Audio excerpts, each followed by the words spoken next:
Earlier today, you also said that this debate about how Hindu yoga is often framed in sort of very divisive terms, and we also talked a little bit about how yoga is often put in a place of ownership. When people say that we should take yoga back, that's implying a sort of ownership that Hindus have over it. What would you say to that? I think that, I'll just tell you this, 25, 30 years ago, I used to be giving exactly these talks, that yoga is being misunderstood. We have to take it back in terms of the right metaphysics, the right practice, the right alignment. And there were some young people who would listen to my talks in Ashwini Gurukulam in Pennsylvania and various other places, and they decided to start some organizations, some foundations and so on. And these became very big. And but they didn't have the depth of understanding. And so for them it was more a brand, a public relations, a political campaign, a kind of mobilized support. All that does have value. It does have value. But it's not philosophically very deep. To go around saying, it's mine, it's not yours, my ancestors did this. Then Deepak Chopra said, well, you've run out of your patent, okay, your copyright is expired. Okay, and then somebody says, but gravitation is not British owned. Okay, right. So it was discovered. So what has happened is, because of this wrong positioning of the discussion, they've messed it up. So now it is this whole discussion on what is the authenticity of yoga, that should be the discussion. And that has been lost, and the conversation has become a kind of chauvinism. And the people who are really honest and genuine about the pursuit of yoga feel that it's awkward to raise this issue because I'm called a chauvinist and I'll be told simple things like, science is not Western, it is universal, yoga is also universal. So this kind of our own gurus have joined because they've been embarrassed. And so they also started joining this. We have to set that whole discussion aside. We have to reset the conversation. Reset along the lines I discussed this morning. What is yoga? Starting with yam niyam, starting with the metaphysical requirements, starting with the things that yoga will not accept. They will not accept certain ideas of self which block the realized self-realization. There are ideas of self which, according to yoga teaching, you should reject. Because those ideas like nam-rup, we say, nam-rup comes in the way.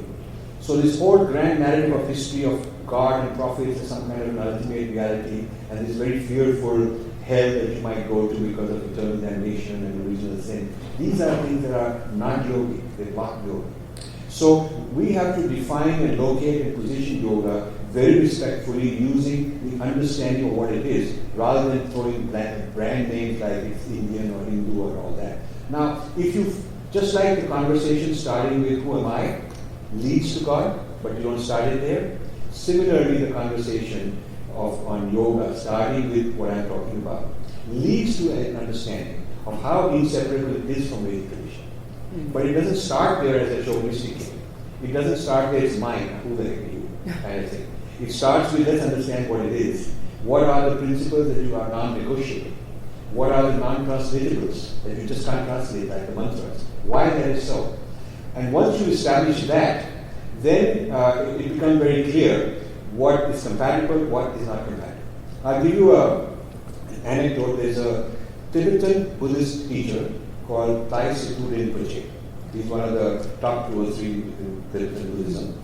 And he told me something, and later I found that Dalai Lama also said something similar in different words.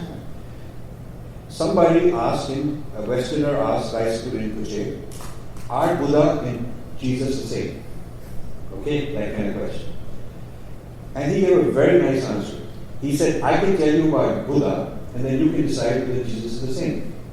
He said, I can tell you for years and years, I can teach you, I can give you experiences, I can tell you all about Buddha's teachings, because I'm trained in that. I'm not trained in Jesus, so I'm not going to tell you if it's the same. To say that X is the same as Y, you need to have studied both. Right. You cannot just know X and assume it must be the same. Most of our gurus haven't studied the other traditions, and they keep going around saying it must be the same. So this confusion, which has been amplified by our own gurus, is because they are going beyond the scope of their own experience.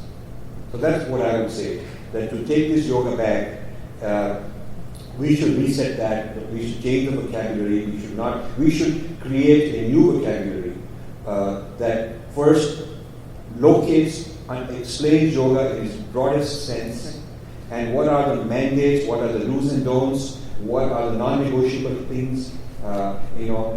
We should establish that very clearly, which hasn't been done. And once we've established that very clearly, that's more complex than a one-liner slogan, because most of this stuff is based on, it's mine, guys, it's mine, and then they have a fight. It's childish. It's very immature, that level of discussion. So this has to change. And our people are responsible for it. Because we opened this conversation on taking back, but we didn't know how to go by doing it.